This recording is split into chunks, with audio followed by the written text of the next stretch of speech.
ئیسلام لە سەرەتای هاتنیەوە بۆ هەموو بوونەوەری ڕوون کردەوە کە خوای گەورە لە قورئانە فەرمێ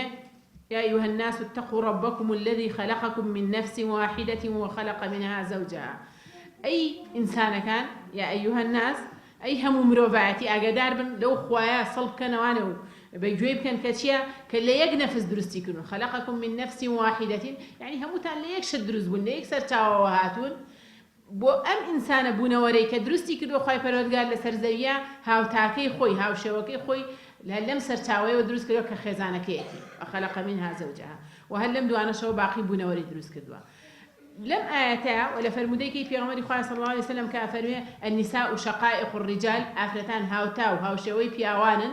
خوای پەروەردگار بەمە و بە چەندین نەس و بەرنامەی کە ڕوونی کردەوە کە هیچ جیاوازیەک لە بینی ئەوەی کە ئینسان وەکو ئینسانیەت ئافرەت و پیا وەکو یەک مرۆڤن و ئافرەتیش خوای پەروەردگار لە قورئانە باسی کرد کە ئین ئەکرەمەکم عند الله ئەتقاکم باشترینتان لای خوای پەروەردگار لە هەموو ئینسانیەتە ئەوەتانە کە زۆرتر لە خوا بترسێ پلە و پایە لای خوای پەروەردگار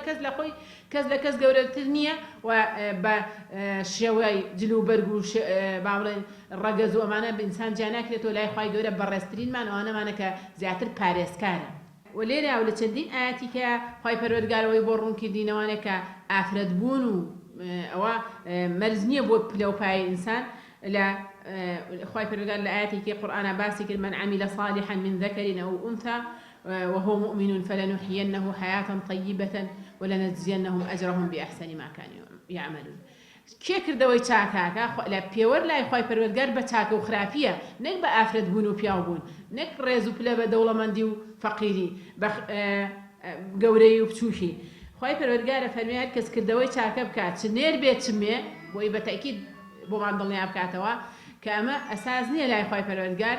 کە ئەو کەسە چ ڕەگەزێکە ڕەنگی پێستی چۆنە خەڵقی کوێیە لە فڵانە چینیان لە فڵانە چینە چونکە خەڵقە لەو سەردەمای بۆی ئەو شتانە جیاکرانەوە لای خوای پەروەردگارەوەی جیامان نەکاتەوە کە کردەوەی چاکەیە هەر کەس کردەوەی چاکە بکات لای خوای پەروەردگار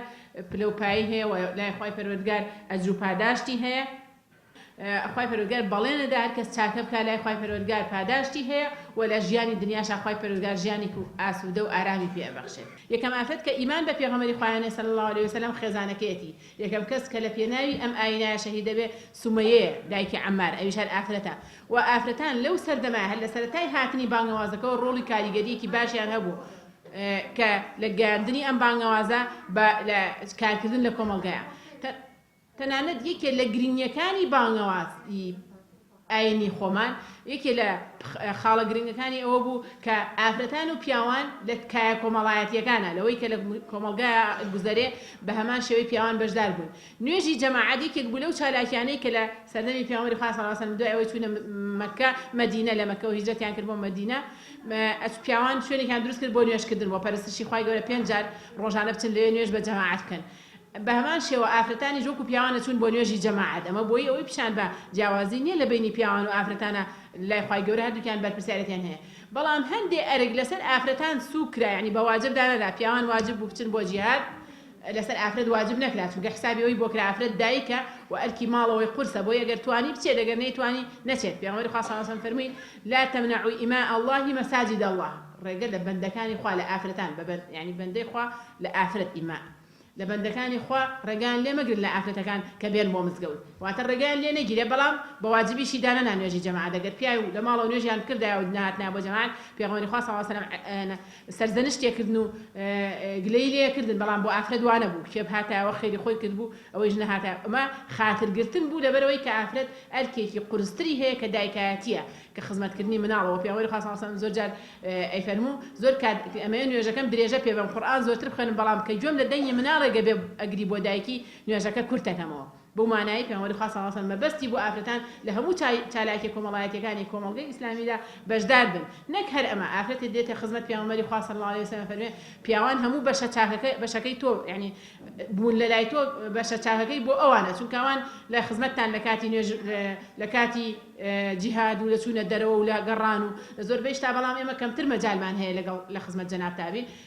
ئێمەش کاتێکی تایبەتمانەیە بۆ خۆمان قەینا بۆ نوێژی جەماعەت و ئەوەش دێین بەڵام کاتێکی تایبەتمانەیە پێغەمبەری خوا صلی الله علیه و سلم فەرمووی ئەوە کاتێکیش تایبەت دەکەین لەمە دوا بۆ ئافرەتان لە مزگەوتە بێن بەجیا لەگەڵ پێغەمبەری خوا صلی الله علیه و سلم دابریشن بەشداریکردنی ئافرەتان هەر لە سەرەتای ئیسلام وەکو باسم کرد لەگەڵ هاوشانی پیاوان چکە پیاوانی خوا فەرمووی النساء شقائق الرجال ئافرەتان هەمان شێوەی پیاوان هاوتا و هاوشێوەیانن بەرپرسیارەتیشیان لای خوای پەروەردگار بە هەمان شێوە کردەوەی چاکە بێ ئافرەتان بیکەن نەکرد ئەوە المؤمنون والمؤمنات بعضهم أولياء بعض يأمرون بالمعروف وينهون عن المنكر ئافرەتان و پیاوان خوای پەروەردگار بە تەنیش یەکەوە کە باسی کە ئەگەر بەعام بڵێ هەردووکیان ئەگرێتەوە بەڵام ئەگەر بە تایبەتی هێنای فەرمووی ئافرەت و پیاوی ئیماندار واتە هەردوو لا ئەگرێتەوە هەردوو ڕەگەزەکە وەکو یەکەگرێتەوە ئەفەرمێ ئەم دوانە ئافرەت بێ و چ پیاوێکە ئیماندار بوون هەندێکیانە بن بە بەرپرسیار بەسەر هەندێکیانە یعنی ئەکرێ پیا و بەرپرسیارەتی لای ئافرەت بێ ئەکرێ ئافرەت بەرپرسیارەتی لای پیاو بێ يأمرون بالمعروف أبي لفرمان بتاعك كردونا هي لكردن لخرافة شابه همان شوا برپرسیار بن چون پیاو برپرسیار بچه خلقی برو چاکه برو نصیحتی چاکیام که افرتانی شرم برپرسیارتیان لسر لبرامبر خوای پروردگار خوای گور لیانه فرسیتوانی اگر لفرمان کردن بچاکه و نهی کردن لخرافه بجدار نبن بويا لا يكم هجرة بو حبشة كاتب پیامبر خاص صلى الله عليه وسلم لمكة زورنا راحت كرا لا يكم هجرة بو حبشة كملا أفرتيج لقل بيا وكان هجرة ينكر لا هجرة بو مدينة بهمان شو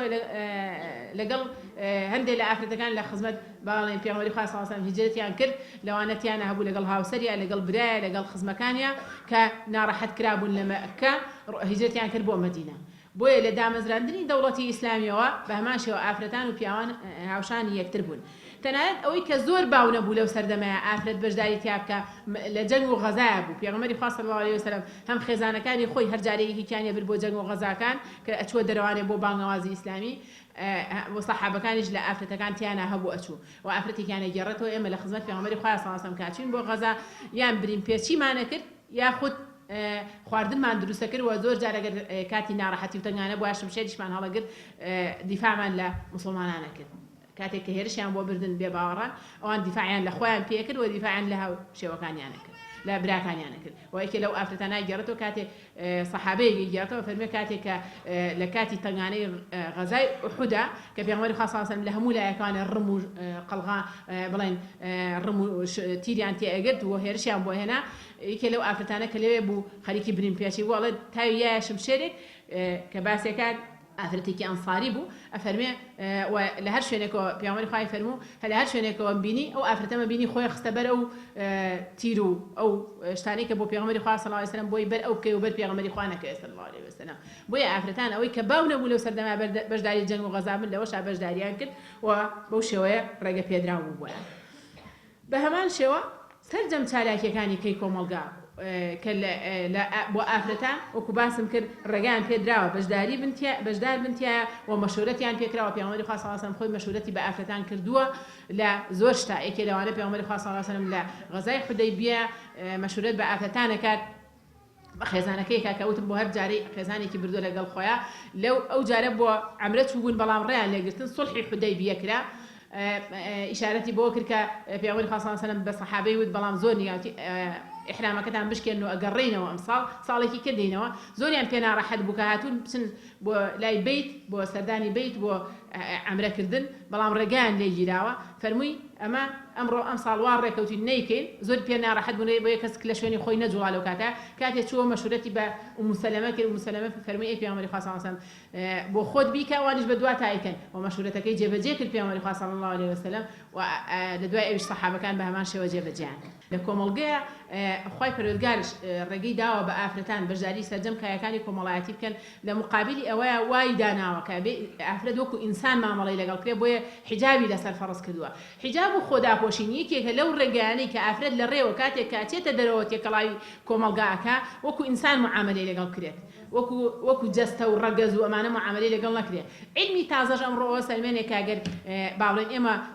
لە ڕووی فکری و لە تێڕوانینی ئینسانەکەەوە سەیری بکەین پێویست بۆ ناکە ئەم ئافرەتە بڵێن بۆی ناسک بێ و جوان بێ و خۆی بڕازێنێتەوە خەڵق وەکو جەستە سەیریکەن بۆیە لە ئاەتی قورئانیشە لە چەندین شوێنە یودنین عەلەیهن من جەنابیبیهن ذلك ئەدنى ئەن یعرفن فلا يؤذين لباسي حجابا باسيكا فەرمێ بە ئافرەتان بڵێ بە پێغەمبەری خوا صلی الله علیه وسلم بە سەرپۆشەکانیان بنەوە بەسەر خۆیانە با بزانرێ کاوانە ئافرەتێکی دیندار و خواناسن یا شوێنی کایە کە باس لە حکمەتی حیجابەکە باماشەوە لە فەرمودەکانیش ئیشارەتی پێە بۆ ئەوەی کە ئافرەت پارێزراو بێت بۆی کە وەکو جەستە سەیری نەکرێ و خەڵق تەماعی تێ بکا و خراپەی بەرامبەرکا و ئەوەی کە ئەمڕۆ پێوترێ تەعەداکردن و تەحەڕوش پێکردن ئەوەی کە ئەمڕۆ عزێددان و ناڕەحەتکردنی بەهۆی جەستەوە لەگەڵا کرێ ئێمە منێ ئینسان وەکو ئینسان سەیری بکرێ وەکو ئینسان مامەڵەی لەگەڵ کرێ ئەگەر زیرەک بوو بەتوانا بوو لێ هاتوو بوو خوێندەوار بوو سوود لە خوێندنەکەی ببینێ سوود لە تواناکانی بینرێ بەبێ ئەوەی ئەوە لێک بێتوانێ وڵا ئەمە قەینا وەکو جوانی بەکاری بێنێ لە پێشی مەعرەزا داینەوە کۆمڕۆ لە کۆمەڵگەی جاهیلیا وا سەیری کرێ لە پێشی مەعرەزا و پێشی گۆڤارەکانە دابدرێ بڕازێنێتەوە بۆی خەڵق سەیری بکە وەکو جەستە سەیری بکە ئێمە نامانوێت ئافرەت ئاوا بەکار بێ وەکو کاڵا وەکو جلوبەگە وەکو قوماش بۆ ڕازانەوە بەکار بێت بەڵکومانەیە وەکو ئینسان مامەڵەی لەگەڵ کرێەوە شێوازێکی جوان بۆیە قورئان ئەم جۆرە مامەڵەیە بۆ ئافرەت وەکو ئینسان سەیری بکرێەوە وەکو ئینسان مامەڵەی لەگەڵ کرێ و بە شێوازێکی جوان تەعاملی لەگەڵ کرێەوە وەکو عەقڵ و فکر و بیر و بۆچوونی وەکو توانێ و لێهاتوویەکانی بۆیە ئیسلام ڕێگەی بە ئافرەتاندا کە خوێندەوار بن شارەزا بن لە هەموو علمەکانە بەتایبەتی لە علمی شەرعیە واجبە ئافرەت لەبەرەوەی ئەو پەروەردەکارە مناڵ لە بەردەست دایکا گەورا بێت پێویستە بەشی ئەوەندە لە دینەکەی بزانێت کە بتوانێت پەروەردەیەکی دیندارانەیان بکات و بۆ علمەکانی کەش ئافرەت ڕێگەی پێدراوە سەرجەم علمەکان بخوێنێ ئەوەی لە سەردەمێکە هەبوو کە ئافرەت هیچی پێویست نیە و نابێت هیچ بزانێ ئەوە بیر و بۆچوونێکی جاهیلیەت بووە ئەمەی کە ئێستا باسمان کرد لەسەر ماف و پلۆپایی ئافرەت لە ئیسلامدا ئەکرێ بڵێن مشتێکە لەو خەرمانە گەورەیە چونکە وەکو باسمان کرد ئافرەت لە هەموو کایە و مەجالەکاندا ڕێگەی هەبووە ئەوە توانە و لێهاتوویەکانی خۆیەتی ئەی سەرمێنە ئافرەت دەتوانێت یان ناتوانێت نەک ئەوەی کە لەبەرەوەی ئافرەت ئابێ ڕێی هەموو شتێکی لێ بگیرێ و هەموو شتێکی لێ قەدەغە بێت وەکو باسمان کرد لە هەموو شوێنێکە بەو مەرجەی پابند بێ بە یاسا شەرعیەکانەوە ڕێگەی پێدراوە وەکو دین کە بەشدار بێ وە پلە و پایە و مەکانەتی خۆی پێدراوە نابێت کەس ناڕەحەتی بکە و عەزێتی بدا بەپێی ئاین و شەریعەت